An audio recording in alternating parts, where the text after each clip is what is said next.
What's up, everyone? My name is Aly, and you're listening to the Ear Coffee Podcast.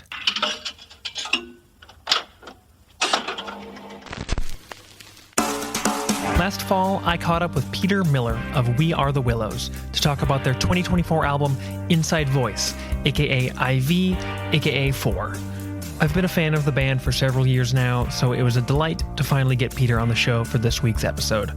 We cover glassmaking, Midwest emo, writing and collaborating, the flux of the 21st century, the history and evolution of We Are The Willows, and a whole lot more. Without any further ado, here's my interview with Peter of We Are The Willows on the Ear Coffee Podcast. Thank you so much for joining me on a Monday night. I know it's finally dark out at this time, which is a little sad, but, I still appreciate that we were able to make time. Yeah, I'm really happy to be here. And I'm kind of digging the transition into fall. I've really come to love every season as it comes these days. And I'm like, summer's over, bring it on fall. I'm excited for winter, which is odd. Yeah, I know. Maybe that's a Minnesotan thing, because I think deep down a lot of us are just kind of excited about winter, and we have varying degrees of comfort talking about it to our friends and family. That made it sound so clandestine, but it's just the seasons. Anyways, before we get too far into it, I'd like to start with just, if you want to share a brief introduction, just for those who may be unfamiliar to the project, or if you have just a brief summary of who you are, of you're kind of the mastermind in some ways, and that'll segue us into talking about a lot of music. Cool. So my project is called We Are The Willows, and I've been recording and releasing music under that name since 2006. Yeah. My first EP came out way back then. And we kind of, the project is ever evolving, and I think if a person were to listen to all of our full lengths at this point, they would think it was possibly 4 different bands. But that's kind of how I like to do stuff. And I'm often joined by Travis Collins on bass, Josh McKay on drums, Hillary James on cello, keys, guitar, and vocals, and Jeremiah Satterthwaite on guitar and keys. So when it's a band situation, there are 5 of us, and it's kind of a big ruckusy art rock kind of situation. Cool. Yeah. That's no, we'll get into it a bit more, but the project's longevity was certainly newer to me, since I'd known about y'all for at least several years now, but I didn't know that it went back even to the aughts, which is always kind of beautiful and cool when a band has just been going for 10, 15 years in many different facets, many different manifestations. So kudos. That's cool. I always also like starting interviews by kind of going back in time a little bit. Pretty much any artist has some kind of, or has had some kind of formative relationship with their medium for quite some time. And so I'm curious if you had any really crucial or moments that stand out when you were younger, when music really entered your life in a different way. It became something that you kind of had a consciousness that you cared about it, or that you were invested in it beyond just it being something that you're aware of and a class you might have to take in elementary school, depending on where you go to school, and just kind of more of a passive thing. Because that would be the seed that grows into writing and recording and playing gigs and putting out music and all the things that come with being an artist now. Yeah, I think there are a lot of things that were pretty formative for me. In a musical sense, I was really I think my world kind of opened up when I started listening to the band Pedro the Lion in early high school.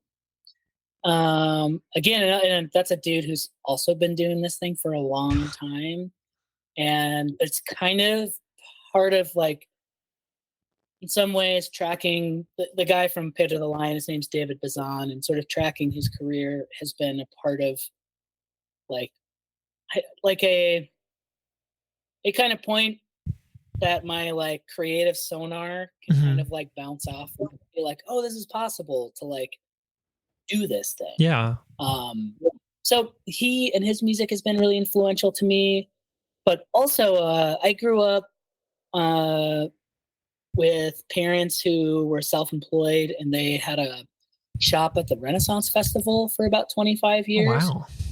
And yeah, they engraved glass, and they made their living between that festival, a Christmas time mall kiosk in Eau Claire, Wisconsin, and then like random kind of stuff for hire. Like they did a bunch of executive gifts for the executives at Super America, like a bunch of engraved stuff for them. But just observing my parents make a living out of this kind of like one really antiquated art form of glass engraving, and they moved from making really fine crystal sold for a lot of money to a bit more like kitschy kind of smaller price point items, and but just sort of watching them survive in this strange business, I think really prepped me for giving it a go with music. That like, okay, my parents made a living kind of doing this weird thing. I think you can do weird things and make a living, so I'm going to try it. Yeah. So something like that's maybe like one of the more influential parts of just chasing after music for me. But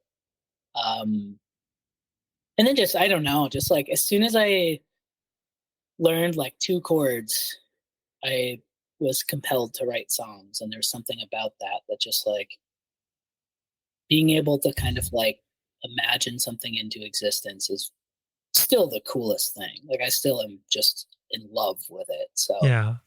Yeah. The kind of the almost miracle of the hindsight that comes in a lot of that, where you can even look back just on maybe after like practicing or playing for like an hour or two and realizing, oh, this came out of the nothing in front of me, the air in front of me, and just kind of streamed out of my brain or our brains. And here we are. Now it's like, holy shit, it's cool that and wild that people just do that. And it's, how can you not want to take a part of it in some way? Maybe that's just us, but I have hope. Yeah.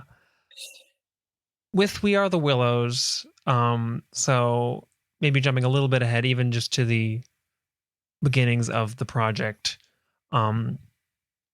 Just I guess kind of talking about that, about its origination, when that became like a moniker, almost it's like a name for the songs that you were writing on, that you're writing and that you were playing, and all the different permutations that has taken, leading us up to the most recent record and some of the other stuff we'll get a little bit more into in a little bit. But yeah, what was We Are the Willows like the first like named project, or first real, like your first real go at it?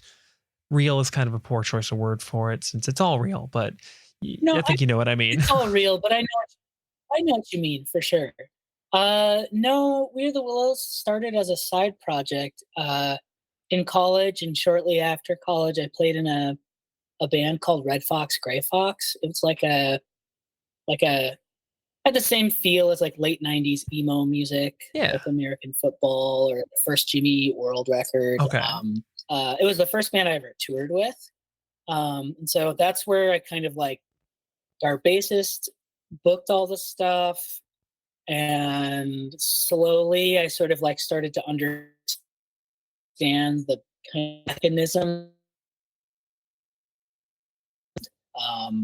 As that project continued, the bassist Ben and I would sort of share some of those booking responsibilities, and it was just something just like making songs with people, performing them in front of people, being on the road, just all of it sort of felt so invigorating, and so it made me feel so alive. Mhm. And yeah, so it all kind of started with that band, Red Fox, Gray Fox, and then I was like writing kind of like singer songwritery songs that didn't fit with Red Fox, Gray Fox, and that's kind of what became We Are the Willows. Yeah. Did you feel like starting to kind of develop your own songwriting voice was a pretty natural outpouring while you were playing in a band and kind of doing the group dynamic? Um, and did you kind of almost like expect that to happen, or did this discovery that you like, oh, I'm writing all these other songs that are kind of going in a different direction? Did that always feel, I don't want to say inevitable, but kind of like almost expected? You're like, yeah, this felt like something I wanted to do, and it makes sense that I'm starting to do it. Or was it almost kind of like a Hmm. surprise? I don't know that I would have had the perspective on it at the time, but I mean, now looking back, it definitely feels Yeah. inevitable. But I mean, I think the thing with Red Fox, Gray Fox is that like there were a lot of ways in which the songs came together. Sometimes it was like we stepped into the room, started with nothing, and just came out with Yeah. something. And then sometimes like one of us would bring a somewhat fleshed out song to the group. And so I was, I was accustomed to like writing a bunch of stuff on my own and bringing it to the group. Yeah. And then I just kind of found myself writing stuff that didn't really feel like it belonged in the group. And I was really eager or curious to like develop and produce the stuff myself. Okay. And so like write all the other parts and just see what that felt like. Yeah. So it was really exploratory and Yeah. It started with curiosity first and foremost, and just like, what is this going to be like? I kind of want to try this. And the yeah. tumbleweeds just kept rolling for 15 years, which is great. Yeah. Without going too much record by record, because then it would be a moment before we'd get to 4. Or did you say 4? Since it's the Roman numerals 4 for the latest record? Okay. Wanted to. Well, you can call it anything. We call it Inside Voice. Because it is the abbreviation, right? It's an abbreviation, but it's also our 4th record. Yeah. And I was like, this is cheeky. I want to be cheeky. Yeah. Yeah. Yeah. So yeah, 4, IV, Inside Voice, all of the above. It's a plurality. But anyways, I'm glad we could clarify that briefly, if only for consistency's sake. But yeah, no, since this is the 4th record, but the band has been around for so long, it feels like just there's been a lot of exploration and simmering and other projects in between all the different releases. And I mean, they're not lacking in scope or anything, so it's not like you're pumping out like little like 20-minute 10-song albums. Like the first record I heard about was like a double LP concept record and everything, and that's already just swinging for the fences in concept alone. But the 2020 record, which there's so many W's in it, I'd always butcher the title. I know. I didn't realize there were so many W's. And between that and We Are the Willows, like writing about it was very. I know. It was very fun. I just call it LP3 now. LP3. It is so wordy. And once I like saw it printed, I was like, oh my goodness, those W's. But LP3. That's also why we scaled it back on the 4th record. Yeah. The elegance of simplicity is good sometimes. But yeah, I the thing that made me want to kind of reinvestigate your music and talk to you were the trio of EPs you put out over the last year or so, 2022 into 2023.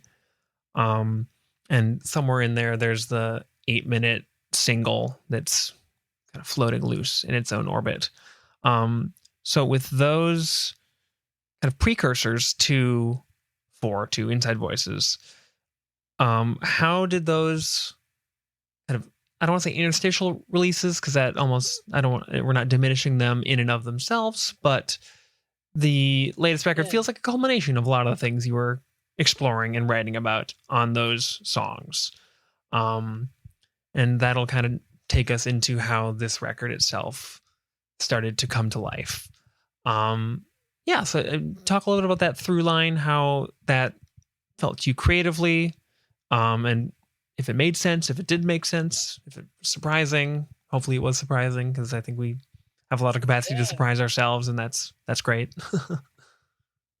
100%. Yeah. I think in short, like those 3 EPs were really about like creative freedom for me. And also the 8-minute single, it's called an updated ontology, and I call it a cosmic opera. Mm-hmm.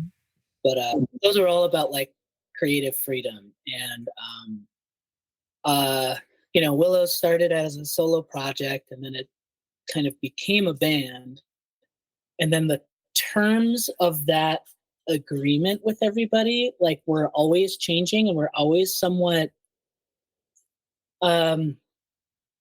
not fraught, but like just tricky, because there wasn't really money.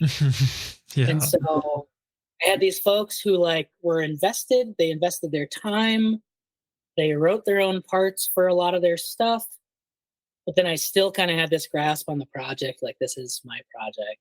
And so the sort of bandness of it, I think the lines were like murky and strange. Mm-hmm. But all of that kind of started to change when like the band is making enough money so I could pay everybody a day rate. And then COVID hit, and I had all of this material that I'd started gathering, and was kind of like, because Willows had sort of become this band project, I felt like it needed to be released somewhere else. Mm-hmm. But after LP3 and after sort of like chatting with everybody, I realized that like taking ownership of Willows as my project was a really important thing for me to do. And everybody else was like, duh. Everybody in the band was like, of course this is your project. And I was just all in my head about it. So those 3 EPs are kind of like this exploration that I was doing on my own. I think because I had that kind of freedom with those projects, it allowed me to kind of open my mind towards other possibilities with Willows as well. Mm-hmm. And so that's kind of where the Inside Voice record comes in too, because Hillary, who plays in Willows, she and I had a side project that was called Inside Voice, and we tracked most of this record in 2019 and intended to release it as an Inside Voice record. But we like did 2 tours, one down to South by Southwest, and just a whole bunch of life happened. And the songs were really complicated to play, because Hillary's looping stuff and I was looping stuff, and I was singing and playing drums. And so like anytime we got a chance to play a show, we ended up needing to rehearse like at least 3 times to actually just get through the songs. And so like just life was full and busy, and the project kind of started to fade away. But as Willows became a bit more of an expansive project, both Hillary and I realized that it could take this Inside Voice record in. Mm-hmm. And in fact, our drummer Josh took a crack at mixing the files, and like I had hired some folks to do some perspective mixes of the Inside Voice record a long time ago, and it just never quite sounded right. And our drummer Josh took a crack at it, and it was just like drum sounded perfect, the cello sounded sick. And so then it just kind of was like, oh, could this be a Willows record where our drummer mixes it, and then our bassist and guitar player track on it? And Hillary and I co-produced it. she handled all of the like creative decisions with the record, and I basically just scheduled, scheduled the recording sessions and where we were recording and paid people. And so, yeah, the Inside Voice record is like kind of just this manifestation of the Willows project being able to like constantly change and be adaptive and make space for whatever is happening in our lives. So yeah, that was a very long answer to all of that, but no, in short, let's 3 EPs kind of gave me the freedom to open the project up to other people in a bigger way too. So yeah, that it's not just musical expansion, but it's kind of like full creative expansion. As far as the scope, from even your perspective as the protectorate of the project and as the spearheader is the word I end up using. Since this record has been one that you've sat with for a while and kind of had time to tinker with as it has come together, or even just like sit and listen to it before it has been finally shared with the world, how has kind of your time spent working on it, as well as the time in the band, has there been a direct influence on that in how you've kind of thought about this record and how you approached making it? And within that expansiveness that has kind of been the primary exploration of a lot of the last few years of making music. Since going back to what we were saying earlier, the project has been in existence and has been releasing music for quite some time and has continued and changed.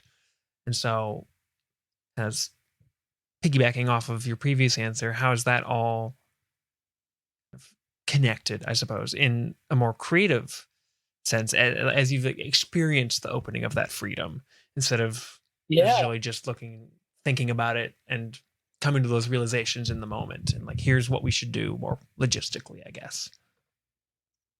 Yeah, that's a great question. I think the main thing it's done is like it's changed some neural pathways in my brain, Mm-hmm. and it's just given me a bit more plasticity around like my own expectations and desires. Yeah.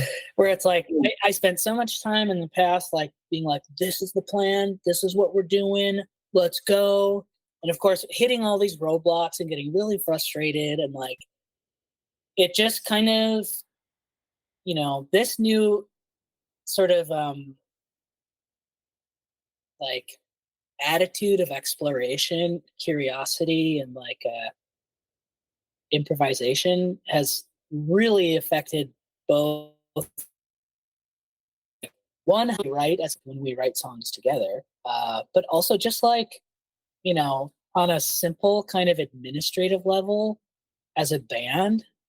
It's like, okay, we're 5 people who have busy lives. We're, in our late 30s. So like stuff is just always changing, and we're learning to just accept that and check in with each other like literally every quarter and be like, okay, where's everybody at? Do you still want to be on the road next season? Like, if not, what do we do with that? And like, because we've had so many people kind of come in and out of the project, and like, and now I'm like collaborating with lots of other folks. It kind of just feels like there are no rules to it as long as everybody is being treated fairly and everybody feels that their interests are contended with. And,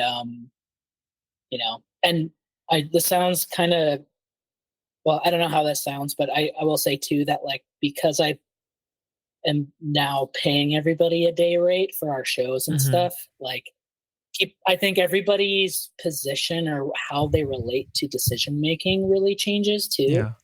And that's helpful for me to kind of know what the boundaries and expectations are. And we're kind of constantly reassessing that and trying our best to be honest with each other. So yeah, it's just kind of like, I don't know. It's a thing that's happened like it's a new creative approach, and I have found it to be very fruitful as a just like existential approach as Yeah. well. So it's been helpful. Yeah, that's good. It's good when these things can kind of have some uplift as well as having like a multiple facets where it's Yes. this is informing not just how I approach one thing, but it's coloring a general kind of outlook. Yeah.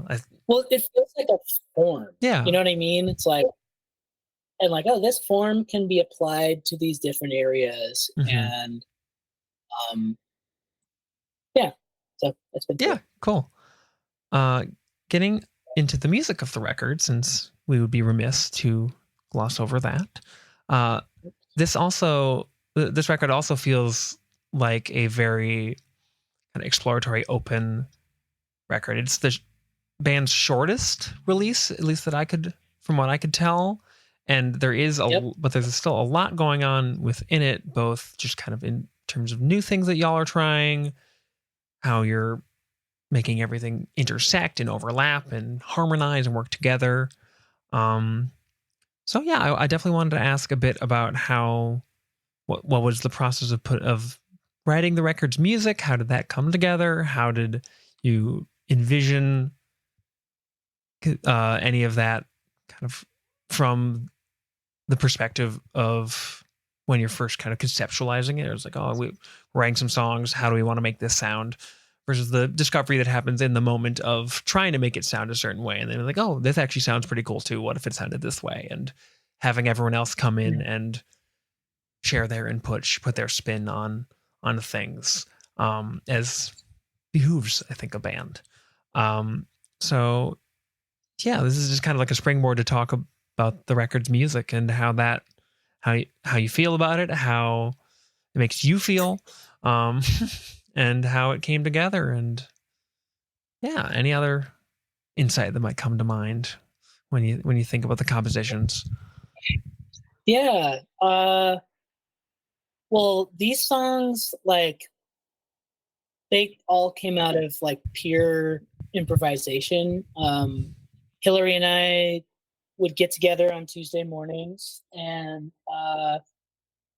I would set up a few mics in the room, and then we would just kind of go and record the whole time. And eventually, it just sort of, our practice became,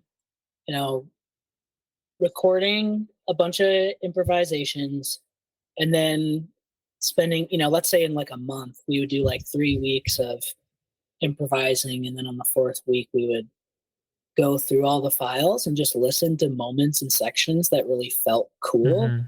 And more often than not, it was just like we could listen and be like, oh, the song is here. It's just that, it took us 15 minutes to get to this verse, and then another 15 minutes to get to this other part. So we just have to chop this. And we end up just like chopping the sections and then figuring out how to connect them. And it was sort of that process back and forth where it was like improvise, edit, and then there's the song. Yeah. And oftentimes the composition of the song was oriented around what we could just like actually perform with the looping pedals and like the limitations of our own brains of like keeping track of all the shit we were doing. So that's how all these songs came together. And I feel like that was such a relief to write songs that way, because it is like it's all play, Yeah. And I'm the type of person who has like an inclination to take myself too seriously, and so there's something about writing this way that was like I can forget about myself for an hour and just sort of live in a moment with my best friends. And then when it came to doing the like serious thinking stuff, it was pretty limited. It was like, well, here's the material right in front of us. Now it's just sort of like copying and pasting and, listening for stuff that feels nice to us. And when it came time for the other band members to record on stuff, it was like, I've been playing with these folks for so long, and so it was just like very. They all got the memo. They all understood the project and like showed up in just the most brilliant way. So, yeah, I think it just, their parts really speak to their flexibility and like I just play with folks who are really, really talented and skilled, and so I kind of feel like I can just send them a file and they'll do their thing, and I'll be like, yeah. That's like the cheat code of just playing with people that are really good at what they do, and being constantly surprised and grateful for and at that. Yes. Yeah, that can be gratitude, especially. Gratitude is a huge part of that. Yeah, especially like it's pretty core to playing together for so long. I think having that as an ongoing tenet, like just of being grateful to continue to do this thing in each other's company and share in whatever the hell it looks like. Yeah. But, sometimes that's tough, and that's kind of the humanness of it all. Yeah. Yeah. Thinking a little bit more specifically about lyrics, the main thing that stood out even on like my first couple listens of the record was the number of like there's a lot of questioning, a lot of why questions, a lot of question marks, kind of reveling in that uncertainty while still putting a name to it. And I'm curious if that was like, as you were putting the record together and thinking about those, I guess, a little bit more explicit through lines, beyond the musical ones that will be pretty straightforward, to anyone listening and paying attention. And especially since this whole project was so collaborative, especially with Hillary, but also with other folks, but, in this specific case, very much so with them. And so I'm curious kind of what your sense of that has all been, and what you felt like the feelings that were getting poured into the record's words were to you, both in the moment and now that you can sit back and listen to it front to back in some form of product. Yeah.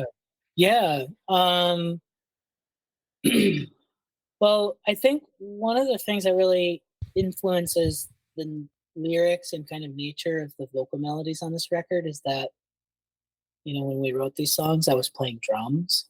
And usually with Willows, I'm either playing guitar or keys and singing. And so I think due to my own kind of like technical limitations, I found myself singing simpler melodies and more like repetitive kind of mantra like phrases. And but yeah, a lot of the like content of the record is about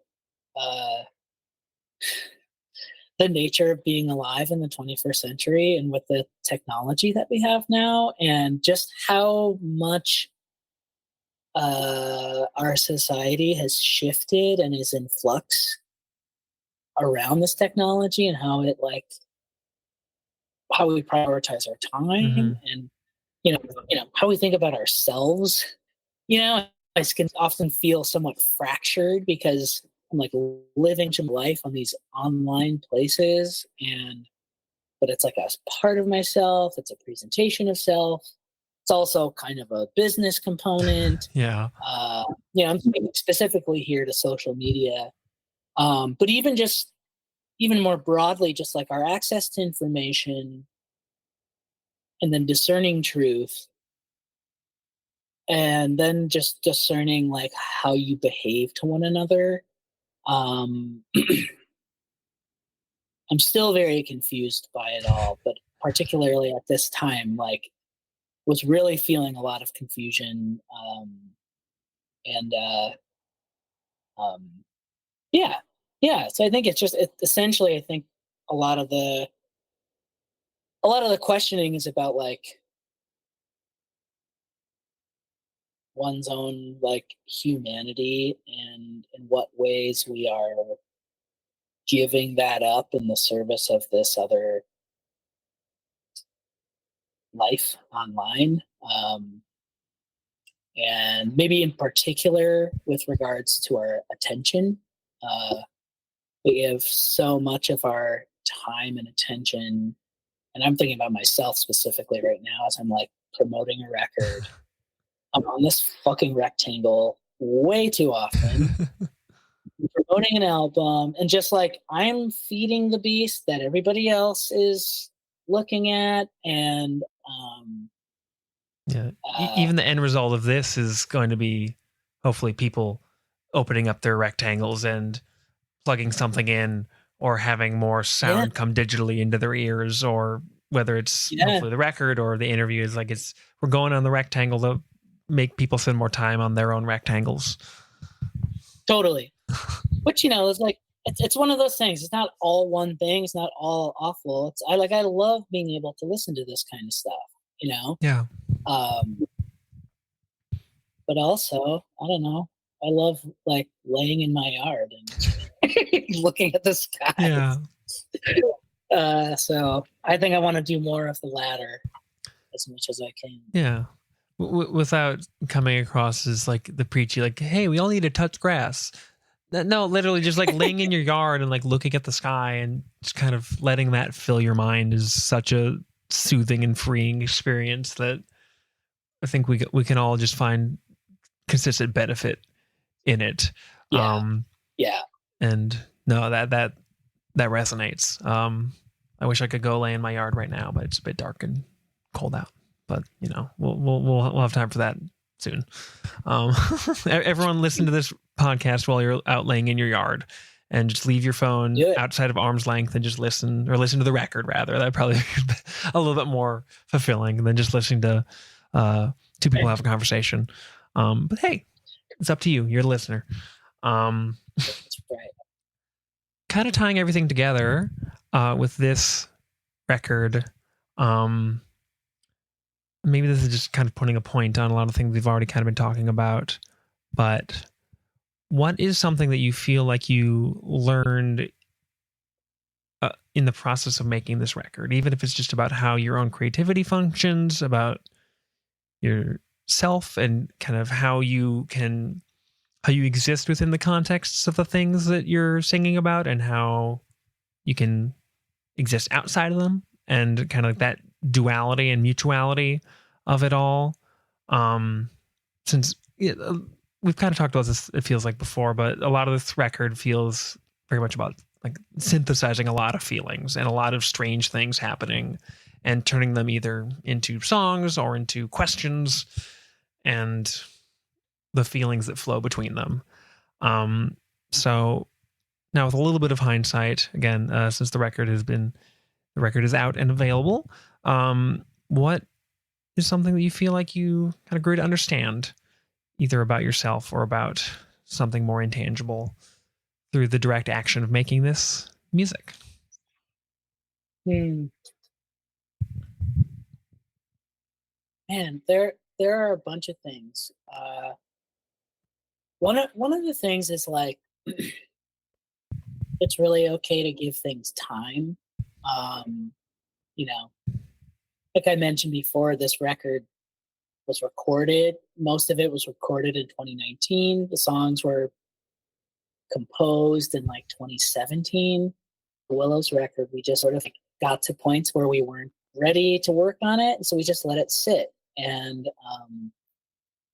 I couldn't be happier with how the record has come into the world. Like that, that Josh, our drummer, was the one who sort of cracked the code on the mix of this record. And then, and just from there, it just was like, okay, then let's do this. Okay, let's do this. And I think both giving ourselves time and giving ourselves freedom to reimagine our own world were essential. And I think I just I don't know. I learned that you have to accept some parts of reality on reality's terms. And part of being a creative person is being like, I understand that, I accept it, and I will continue to dream, continue to imagine and create despite reality encouraging me otherwise. Yeah. And so, I think those are the things I learned. That wasn't very succinct, but no, succinction is certainly not the name of the game, so do not worry. All right. Yeah, no, well put. Before we get into the kind of closing section of the interview where we just shout out a bunch of bands, the hallmark of the show at this point, what does the band have in the future? What does the future look like for you? Even whether it's other projects, since the record's out, but it's again been mostly kind of contained, if not finished, for some time, and so curious where your head has been at in that regard, into just new music, touring. I mean, obviously, you have a family, you have a child. That is a huge priority, and everyone has just so much going on. But amidst all of that, with kind of even just your own creative practice. Yeah. Well, one benefit of this record having been completed or mostly completed for so long, given that the Inside Voice record has been completed for so long, it's given us a lot of space to work on new material. And so the band we have our 5th record mostly tracked, and we have like 3 more. We have vocals to finish up, and then I'm trying to I'm trying to find a student choir and a student orchestra to perform with us. We already did a session with some pre-conservatory music students at Shattuck St. Mary's in Faribault. And so we had a flute trio, a vocal trio, a couple of electric guitar players, and a guzheng, which is a Chinese lap harp. Oh. So we've tracked that stuff on the record, and we're wanting to track a bunch of other students on the record. And then I have to finish my vocals. But this is slated for release, I think, next summer. Okay. And the album is called Quilt.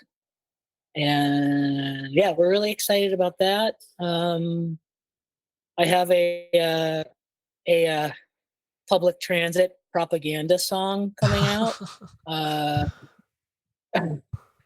I made a song with an artist out of the Bay Area named Ice Blink. Yeah, no, I know Ice Blink. Okay, Lynn Avery. Yeah, is Lynn's so cool. She rules. So yeah, we made this song together probably 2 years ago now. But I'm working on a video with a graphic designer I really love. But all of this stuff is slow, so I tend to kind of have a lot of slow cookers around, and things are. I can kind of turn the temperature up or down on the things as I need to. But lots of continuing to finishing the 5th record, and then I'm kind of always wanting more collaborators, and I'm really enjoying kind of making solo material that's with a person I haven't collaborated with before. But it's similar to working with Ice Blink, or I've worked a bunch with an artist named Orchid Eaton in the past. And so, just trying to make more music, and I don't know. I really want to try to incorporate skateboarding more into my music somehow. Are you a skateboarder, or is that just something that you're just... Oh, yeah. Oh, cool. Yeah, I really love skateboarding. It's so fucking cool and so fun. Hell yeah. I can't wait for LP6, the inevitable skateboarding themed record, the skateboarding concept record. It's just, I'm just gonna sample all these skateboard sounds, and that's it. This is totally tangential, but do you know the group Matmos? They're a duo. Matmos. Yeah, Matmos. No. They're like a kind of electronic act, but they make a lot of their albums like out of like entirely out of found sounds. Not like in like a field recording way, but like they have a record where I think like all of the sounds on it are from like a washing machine, and they just like sample and distort and create melodies and weird sounds with it. So you could just do that with something like that with like skateboard sounds, and that would be, I feel like that would be really cool to hear anyone do that. But now that I'm telling you this idea, I'll be expecting a check in the mail. That sounds great. That sounds great. I'll have my people about the percentage. Anyways, no, that was totally off the cuff, tangential. Cool. Well, I like to end interviews, especially with local artists, by celebrating a lot of the community we have here, because there's just such a seemingly infinite abundance of musicians and songwriters and people making cool stuff. Even beyond music, once you open it up, it's even bigger. It's even wider net. So I'm curious, who do you want to shout out? Who are some of your favorite local artists or DIY artists that you've either encountered that are maybe friends, that are complete strangers who just make cool stuff? It will never be comprehensive. It's just kind of in the moment who might come to mind, or who's you've recently come across that we want to give a little bit of a extra shine to. Hell yes. Okay. Well, first off, I want to shout out Bathtub Sig. That's Hillary's band. Her songs are so tender and so cool. I also really love the band Robot Slide. Love Robot Slide. They're just like so many things that they do where I'm like, this is checking every box that I have. I love it. I want to shout out Nat Harvey. I want to shout out Sister Species, who just put out a record. Yes. And I want to shout out, there are so many folks that I've been like getting to know through organizing with a group called Teacup. Yeah, Teacup. It's Twin Cities United Performers. And it's been so sick to get to know folks in Gully Boys, Kiernan, 26 Bats, Ghosting Merit, Yellow Ostrich. There's so many folks that are ripping and so good. And yeah, and it's been cool to kind of be connected to the community of musicians here in town in a way that's like, feels both kind of like, makes us feel a bit more like colleagues, as well as, you know, like acquaintances and friends. Mm-hmm. And, you know, like there's something about that I really, really love. We are, you know, laboring for this stuff, and it is valuable. And so, yeah. Yeah. Shout out to all those folks. Yeah. Shout out to all of them. Shout out to Teacup as well, doing cool work. Yes. And, you know, if you're just hearing about any of these bands or even that org now, I encourage you to check them all out. Cool. Well, so the record is available on pretty much everywhere. Bandcamp, streaming services. Check it out. Buy it if you like it. That's always a tough thing in the day and age and trying to get people to buy things. But, you know, that is one of the still one of the best and most immediate ways to support an artist who's making music you care about. Yep. It's IV 4 Inside Voices. If you just look up We Are The Willows, I think you'll probably find it. But beyond that, what are other ways that people can keep up with your work, keep up with the band, stay tuned for shows, any other ways to support y'all? Yeah. Obviously all the internet spots. But if people are particularly interested in participating in what I'm up to, I have a Patreon page, and it's the sort of thing where, like, regardless of what you pay, you get to see everything that I put on there. And man, I don't have like a ton of folks on there, but it's been so helpful to have just a little bit extra change Yeah. that people are like, $3 a month. Like this, it's amazing. Yeah. So if anybody's compelled to do that, that's huge. Also, just come into shows. We're playing in the Twin Cities October 5th at the Green Room. It's our album release show. But we'll always be playing in the Twin Cities. So come check us out. Come say hi. You have been listening to the Ear Coffee Podcast. If you like what you heard, please rate, review, and share so you can stand out against the sea of other music podcasts. You can find information and other important links in the show notes of this episode. If you would like to support us, please consider subscribing on Patreon for early access to live sessions and other bonus content. You can also subscribe to our Substack for a regular newsletter with reviews, ramblings, and anything else we have to say. Thank you for listening, and we'll see you next time.